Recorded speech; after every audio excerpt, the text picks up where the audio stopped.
Assalamualaikum Bre, selamat datang kembali di Guru Gembel Channel. Mikhail Gorbachev itu lahir pada bulan Maret 1931. Ayahnya adalah seorang Rusia, sedangkan ibunya adalah seorang Ukraina. Walaupun kedua orang tuanya itu berbeda etnis, tetapi mereka memiliki satu kesamaan, yaitu bahwa mereka itu sangat-sangat mencintai klinik, mencintai mistik. Nah, ketika Mikhail Gorbachev dilahirkan, dia itu mendapatkan tekanan yang sangat luar biasa karena kemiskinan, karena kebodohan dan kecintaan mereka pada klinik. Itu Mikhail Gorbachev hampir saja dibunuh waktu kecil karena dia sakit-sakitan, dia terlalu pucat dan dia nyaris tidak memiliki peluang untuk hidup katanya. Tetapi yang menyelamatkan dia itu adalah tanda mistik yang lain, yaitu di kepalanya itu ada sesuatu yang warnanya merah yang sangat kontras dengan kulitnya yang putih ketika dia dilahirkan. Dan ketika orang-orang kampung melihat itu, mereka melihat itu semacam peta Rusia. Sehingga ketika mau dibunuh karena terlalu sering sakit-sakitan, dikatakan bahwa orang ini tidak boleh dibunuh karena dia adalah malaikat. Dia adalah orang yang akan menyelamatkan Rusia di masa depan. Ini buktinya peta Rusia ada tergambar di kepalanya. Maka ketika dia dilahirkan, dia diberi nama Victor, tetapi diam-diam kemudian dia dibaptis dengan nama Mikhail. Maka jadilah Mikhail Gorbachev. Walaupun orang-orang kampung pada waktu itu memang sekedar meramalkan saja bahwa dia akan menjadi penyelamat Rusia di masa depan, pada faktanya kita mengetahui bahwa dalam sejarah Mikhail Gorbachev memang benar-benar menjadi penyelamat dunia. Kita mengetahui gara-gara Mikhail Gorbachev, maka ancaman perang nuklir itu terhenti. Gara-gara dia, perang dingin itu juga terhenti. Dan gara-gara dia, jutaan orang yang ada di dalam wilayah kekuasaan Uni Soviet sekarang mengalami kehidupan yang jauh lebih baik. Maka banyak orang yang kemudian berkesimpulan bahwa Uni Soviet itu diruntuhkan oleh seorang malaikat Mikhail. Begitu. Tetapi kenapa harus malaikat yang turun untuk menghancurkan Uni Soviet? Karena pada faktanya Soviet itu harus diruntuhkan oleh seorang malaikat karena dia didirikan oleh iblis. Di episode ini kita tidak akan menceritakan tentang malaikat Mikhail Gorbachevnya. Kita akan menceritakan siapa yang mendirikan Uni Soviet. Si bejat moral Grigori Rasputin. Yuk kita mulai.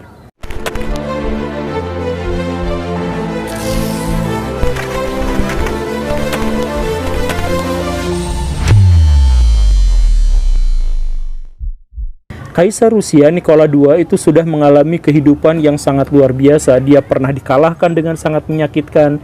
Dia menang dalam peperangan, wilayahnya sangat luas. Dia mengatur ini dan itu, dia mengeksekusi, memberikan hadiah dan lain sebagainya. Hal-hal yang sangat hebat yang biasa dilakukan oleh seorang kaisar. Tetapi ada hal yang sangat mengganjal dalam hatinya, yaitu bahwa setiap kali istrinya melahirkan, dia melahirkan anak perempuan. Nikola menginginkan ahli waris, Nikola menginginkan ada kaisar yang melanjutkan dirinya. Maka ketika istrinya itu hamil anak kelima, kemudian melahirkan dan ketahuan bahwa anaknya yang kelima ini adalah laki-laki, betapa girangnya dia. Nikola itu sampai keliling-keliling Rusia, bagi-bagi permen, sedekah kesini-kesini, numpeng, kemudian ngundang Ustadz Abdul Somad untuk bikin pengajian. Pokoknya semua dilakukan karena kegirangan yang sangat luar biasa. Tetapi kegirangan itu tidak bertahan lama. Alasannya adalah karena ternyata si anak yang dilahirkan itu sakit-sakitan, nangis, rewel terus sejak kecil itu. Setelah didiagnosis oleh dokter, baru ketahuanlah bahwa si anak itu mengidap hemofilia, penyakit yang juga menjangkiti buyutnya dari garis keturunan ibu. Apa yang menjadi masalah dari penyakit ini adalah bahwa penyakit ini tidak bisa disembuhkan. Di zaman sekarang bisa, tetapi di masa lalu tidak bisa disembuhkan. Dan penyakit ini adalah penyakit yang sangat rentan. Masalahnya siapapun yang mengidap penyakit ini, itu darahnya tidak bisa membeku. Jadi kalau dia robek misalkan, si darah itu akan keluar terus-terusan dan tidak bisa mengering si darahnya itu. Sampai orang yang mengidap penyakit itu meninggal. Nah, si anak ini mengidap penyakit itu. Jadi kalau dia terbentur sedikit saja, kemudian dia memar, ada darah di dalam dagingnya itu, dia akan mengalami rasa sakit yang sangat luar biasa dan berkepanjangan. Inilah yang dihadapi oleh ahli waris kekaisaran Rusia pada waktu itu, Alexei Nikolaevich. Anak ini dilahirkan dengan kondisi yang sangat-sangat tidak beruntung. Sejak dia dilahirkan, dia mengalami rasa sakit yang berkepanjangan dan terus-terusan. Sampai akhirnya ketika dia usianya baru saja 2 tahun, itu dokter-dokter dan dukun-dukun istana sudah bersepakat bahwa anak ini semestinya dibunuh saja. Demi menghilangkan rasa sakit yang selama ini dia derita, karena sejak dia dilahirkan terbentur sedikit, memar sedikit, sakitnya itu sangat lama, berkepanjangan, dan kalau sampai dia berdarah, maka darahnya itu akan mengalir terus tanpa henti sampai dia meninggal. Jadi ini adalah sesuatu yang sangat mengerikan.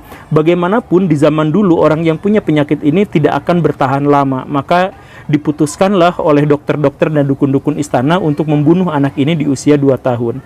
Tetapi orang tuanya, khususnya ibunya, pada waktu itu ketika sudah dalam detik-detik mau membunuh anaknya itu, dia sempat nelpon pada siapapun dukun yang mungkin bisa membantunya. Dukun karena pada waktu itu dokter-dokter sudah mengatakan tidak mungkin untuk mengobati anak seperti ini.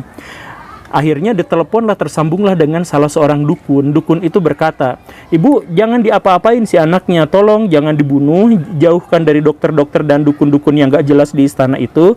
Besok si anak itu pasti akan sembuh." Itu kata si orang dari seberang telepon. Dan luar biasanya benar sekali, si orang ini berhasil menyembuhkan anaknya hanya melalui telepon. Siapakah orang yang dimaksud itu? Grigori Rasputin, tokoh yang akan kita bahas ini. Rasputin itu adalah seorang yang sangat misterius. Waktu kecil kita tidak tahu bagaimana latar ceritanya. Waktu dia remaja juga tidak ada catatan yang valid tentang kehidupannya. Sedikit tentang cerita kehidupannya, diketahui bahwa ayahnya adalah seorang yang sangat religius, dia adalah petani yang sangat miskin, kemudian dia memiliki 8 anak yang semuanya meninggal dunia di usia bayi atau anak-anak, kecuali Grigori Rasputin ini. Jadi Rasputin ini hidup seakan-akan dengan menumbalkan kakak dan adiknya, semuanya. Nah, Rasputin itu juga adalah seorang yang agak aneh. Dalam artian dia religius dalam satu sisi, dekat ke gereja, senang berhikmat kepada Tuhan dan sebagainya, tapi dia mencuri, dia pemerkosa, dia sangat jahil, tukang ngeprengin orang dan lain sebagainya. Hingga sampai usia 28 tahun dia mendapatkan penglihatan, semacam pencerahan. Jadi sejak saat itu dia kehidupannya jauh lebih baik. Dia meninggalkan alkohol, dia meninggalkan pencurian dan sebagainya, tetapi dia masih melanjutkan kebiasaan memperkosanya. Entah bagaimana kalau bagian itu dia masih lanjut. Nah, dia mendapatkan pencerahan itu. Setelah mendapatkan pencerahan, dia mulai melakukan pengobatan-pengobatan dan semua pasien yang diobatinya itu sembuh. Dia pernah mewaraskan orang yang gila, dia pernah menggagalkan santet, dia berhadapan dengan penyakit medis, non-medis, semuanya, siapapun pasiennya, itu berhasil dia sembuhkan. Ini adalah sebuah keajaiban yang sangat luar biasa. Tetapi di usia 28 tahun itu juga dia mulai mengatakan bahwa dia sudah terpisah dari Yesus, terpisah dari gereja. Dia katakan bahwa gereja itu isinya homoseksual semuanya dan dia tidak suka ada di situ. Dia kemudian mulai semakin masuk kepada dunia-dunia pagan, dia suka pada okultisme, dia suka pada perdukunan dan sebagainya. Dia mengarah terus-terusan ke sana, tetapi di situ juga dia terus-terusan melakukan praktek pengobatan dan semua pasiennya sembuh. Nah, ketika dia namanya sudah tenar itulah dia ditelepon oleh Kekaisaran Rusia untuk mengobati anaknya. Dan luar biasanya si anak itu bisa sembuh dari pendarahan dan rasa sakit yang luar biasa hanya melalui telepon. Dan tentu saja setelah kejadian itu orang-orang menjadi kagum dan dia mendapatkan akses yang sangat luar biasa untuk keluar masuk istana. Dia mendapatkan perlakuan yang istimewa, dia mendapatkan hak-hak yang tidak diberikan kepada orang lain karena dia secara ajaib berhasil menyembuhkan penyakit yang tidak bisa diobati oleh siapapun pada zamannya pada waktu itu. Nah, tetapi apa yang dia inginkan sebenarnya sangat sederhana. Dia selain menginginkan harta, selain menginginkan apapun, dia selalu menginginkan wanita. Dia selalu ingin memperkosa perempuan-perempuan bangsawan, dia selalu ingin melakukan pesta seks dan lain sebagainya. Dia katakan kepada orang-orang bahwa cara terbaik untuk mendekatkan diri kita kepada Tuhan adalah ketika kita sudah sampai pada titik terakhir kelelahan kita setelah poya-poya seks. Itu yang dia katakan seperti itu. Maka walaupun dia dikutuk oleh kalangan gereja, tetapi keajaiban-keajaibannya itu membuat orang lain itu tunduk patuh pada dia gitu. Jadi dia melakukan apapun semau dia. Dan ini misalkan kejadian ketika Alexei yang tadi itu sudah berusia 12 tahun. Ketika itu dia mengalami pendarahan hebat gara-gara dia terguncang-guncang di kereta kuda yang larinya kencang itu. Nah, penyakit hemofilianya itu kambuh lagi dan darahnya keluar deras tanpa henti. Anaknya itu udah sekarat, udah demam tinggi, darah mengalir terus, udah mengigau, udah ini. Tapi si orang tuanya itu kan langsung ngirim telegram ke Gregory Rasputin. Tolong anak saya gini. Gregory ngirim balik telegram, kamu akan baik-baik saja. Kemudian dikasih doa sedikit, si anaknya langsung sembuh dan pendarahannya langsung terhenti. Dokter istana pada waktu itu menyatakan bahwa sepenuhnya ini adalah terkait dengan keajaiban. Tidak mungkin ada penjelasan medis dalam hal ini. Kata dokter istana seperti itu. Dan itulah yang membuat dia walaupun sangat kontroversial, walaupun dia suka memperkosa para bangsawan, walaupun dia banyak membunuh secara terang-terangan, tetapi dia tetap dilindungi oleh istana karena keajaiban-keajaibannya itu benar-benar membuat kalangan istana itu merasa dilindungi oleh dirinya. Dan takut seandainya dia marah, maka dia bisa menciptakan keajaiban-keajaiban yang malah menghancurkan kekaisaran. Maka orang-orang istana segera saja melihat dengan mata kepalanya sendiri bahwa Rasputin semakin lama semakin berkuasa. Dia bukan hanya berkuasa karena hak dari raja yang memberikannya, tetapi dia berkuasa karena dia menguasai sang raja. Kaisar Nikola dibuat tidak berkutik di depan dia. Apapun kata-kata yang dia keluarkan pasti dituruti oleh sang raja, oleh pangeran, oleh istrinya, oleh siapapun. Bahkan dia menzinahi istri dari kaisar itu. Permaisuri dia zinahi dan tidak ada orang yang berani protes. Dia memperlakukan seluruh pejabat istana dan kaisarnya sebagai boneka. Sampai puncaknya adalah ketika tiba-tiba secara aneh kaisar menyatakan bahwa kekaisaran Rusia akan terlibat dalam Perang Dunia Pertama.